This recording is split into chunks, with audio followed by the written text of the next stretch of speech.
Sassuolo-San Marino, la quinta giornata di Serie A Team Vision, arriva da una grande vittoria con la Florentia, il San Marino arriva da una grandissima vittoria con la Fiorentina, il Sassuolo ha 10 punti in classifica, prova a fare la partita la formazione di Piovani, ma quella di Conte col 4-5-1 è messa benissimo in campo, ci prova col suo capitano Menin, innescata da Di Luzio, viene anticipata la numero 9 del San Marino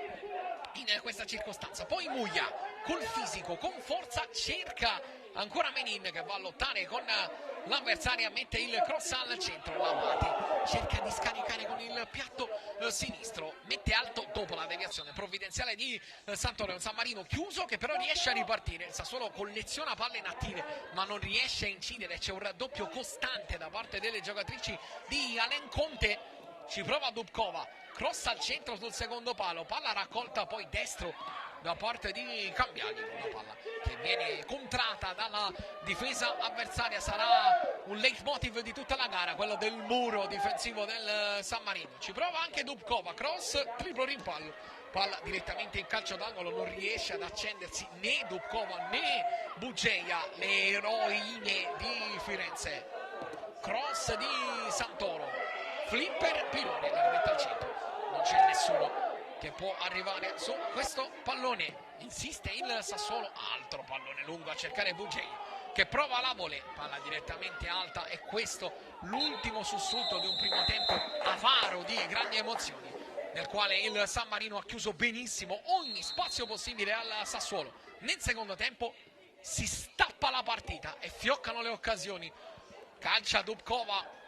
qui senza pretese mettendo sul fondo, ma al minuto 55 arriva una palla gol colossale per il San Marino, demi volée di L'Abate che conta i passi, calcia e fallisce il più classico dei gol dell'ex che avrebbe potuto sbloccare la partita. Insiste il San Marino, lo fa con il controllo di testa di Menin che però si autolancia e trova il recupero attento di Lenzini.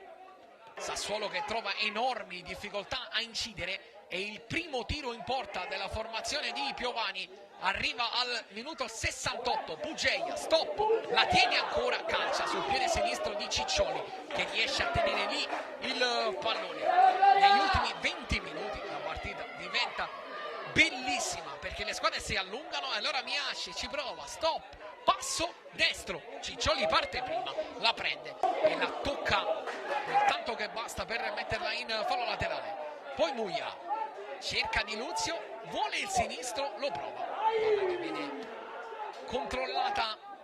serenamente dal portiere, insiste Dubkova, cross al centro Miyashii, stop e destro, ancora il muro del San Marino con Venturini e Nozzi bravissimi, anche gli esterni Piazza e Montalti, insiste però il Sassuolo, altro cross, l'uscita di Ciccioli abbastanza comoda, siamo dentro gli ultimi 10 minuti della partita.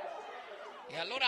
cross su Bugeia ci fa vedere un controllo meraviglioso, la palla finisce direttamente a fondo campo, insiste il Sassuolo direttamente dalla calcio d'angolo, palla messa fuori, Dubkova raccoglie, va a puntare Venturini che esce in posizione di terzino sinistro, palla dentro per Pirone, quarto gol in campionato per il bomber di Torre del Greco, il gol che vale la quarta vittoria consecutiva per il Sassuolo.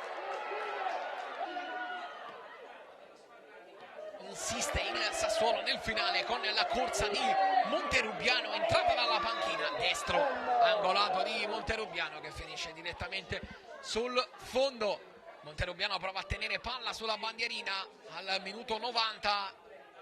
la carambola favorisce la stessa Monterubiano che però da posizione di fuorigioco offre un assist che poi diventa buono per il gol di Battelani, annullato per fuorigioco ma ancora prima della conclusione nella numero 30, l'ultimo sussulto della partita è il cross di Barbieri che cerca Muglia di testa Lenzini, intervento che vale praticamente 3 punti, tapin di Corazzi, palla che finisce sul fondo, finisce 1-0 per il Sassuolo che trova la quarta vittoria consecutiva. La Florentia si ferma dopo la vittoria, il San Marino si ferma dopo la vittoria sulla Florentia